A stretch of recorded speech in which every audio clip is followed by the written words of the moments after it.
So if you're thinking about moving to Ketchum, you've probably seen plenty of videos talking about the incredible skiing we have here, the fantastic mountain views, and just the overall incredible access to the outdoors we have and the lifestyle that comes along with it. And while, yes, a lot of that is true, there's also a few trade-offs that don't always get mentioned. So in this video, I'm going to walk you through what I see as some of the biggest pros and cons to living in Ketchum. It's my honest take on what it's like to really live here, both the good and the not so good. And by the end of the video, hopefully you'll have a better idea of what Ketchum is like and whether it's a good fit for you and for your lifestyle. For those of you new here, my name is Mike Schirf. I'm a local realtor here in the Wood River Valley, and I really enjoy making videos that help people get a better feel of what it's like to actually live here in the Wood River Valley. And with that said, let's start with what I think is the biggest pro of living in Ketchum, and that has to be access to the outdoors. Whether it's an early morning groomer session on Baldy, heading out for a Nordic ski at Billy's Bridge, spending an evening fly fishing on the Big Wood River, or simply getting out on the trail after work, the list goes on, and Ketchum offers incredible access to the outdoors. More than anything else, I think that's why so many people choose to live here and why so many visitors end up wanting to come back. And the next pro for living in Ketchum has got to be the walkability.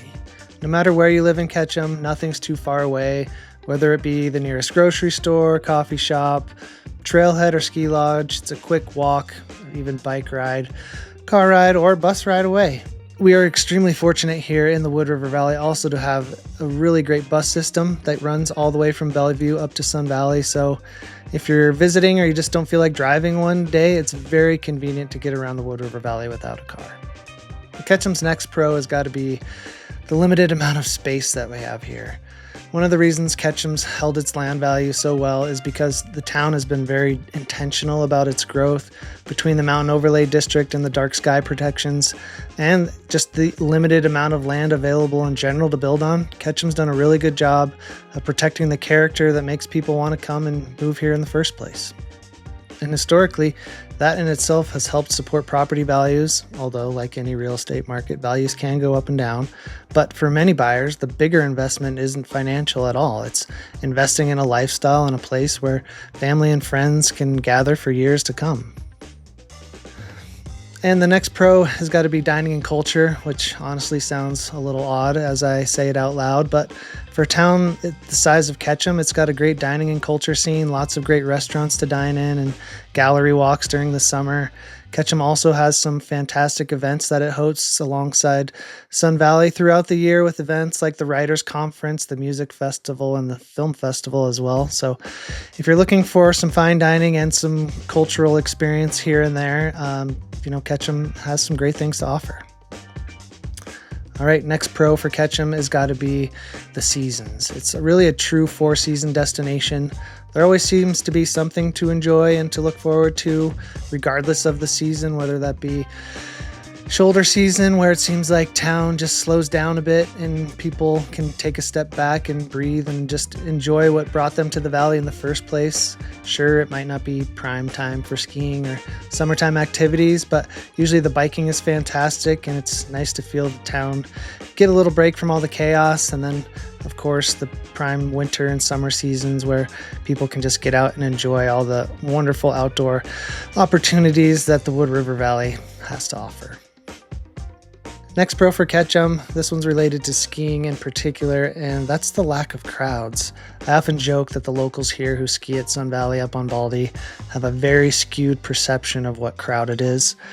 It's honestly not very uncommon to hear locals in the lift line complain when there's any sort of lift line at all.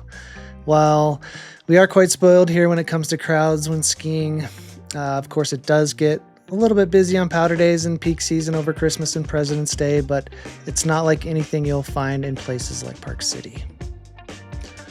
All right, now let's dive into some cons, and it's no surprise that the first con on the list has got to be the cost of living. Ketchum is a very expensive place to live.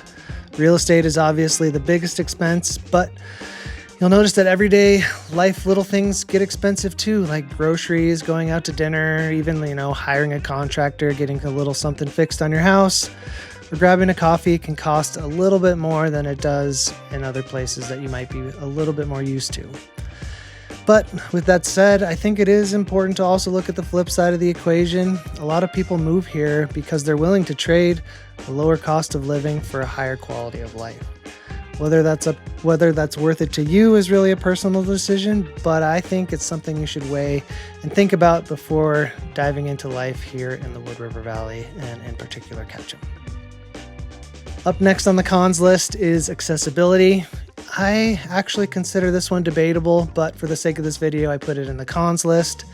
I think the fact that Ketchum is a little more difficult to get to adds to its charm, but if you're looking for convenience, it can be a con. The closest Costco you're going to find is about 2 hours away. If you're someone who likes living, close to those big box stores right down the street, Ketchum might not be the place for you. You'll be ordering more online and occasionally making a run to Twin Falls. That's where you'll find the nearest Costco and car dealerships, things like that. As far as getting to Ketchum, Friedman Memorial Airport has limited flights, so you may need to lay over in Salt Lake or Seattle if you're traveling to Ketchum. And also note that the weather can be finicky at times, especially in the winter, which can cause flights to be delayed and even reroutes and cancellations. But it keeps Ketchum unique and a little bit less crowded. A place like Park City, they like to brag a bit about how they're only 45 minutes away from, a major international airport, but they also conveniently leave out that airport is in a metro area of over 1 million people. So those 1 million people are also, give or take, 45 minutes from all the trails and the hiking and biking and everything Park City has to offer. So there's definitely a trade-off there. You're going to find that those restaurants and trails are going to be a lot more busy because they're closer to that metro area that has that airport. So definitely something you should weigh if you're considering a move to Ketchum. So the next con is the busy peak seasons. And midsummer, Christmas, and Presidents are quite busy, but for good reason. It's when our valley's at the best and people are out enjoying all the great things that Ketchum and the Wood River Valley have to offer, but it can be a little bit overwhelming. I recently ran into an acquaintance who just moved from Hailey up to Ketchum, and we were talking about how busy it was that day. It was hard to find a parking spot.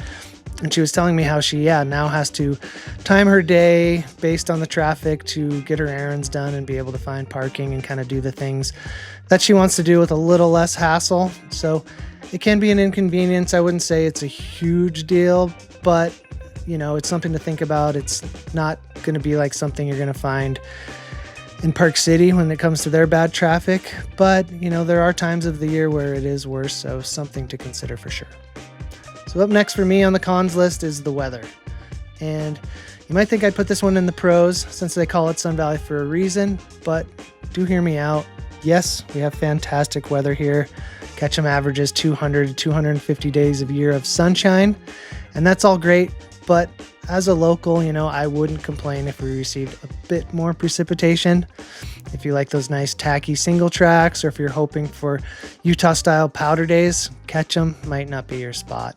I do have to say that since moving here, I've gotten a lot better at riding dry, dusty trails. And, you learn to love and appreciate the powder days a bit more when you get them. Just the rarity makes them a bit more special.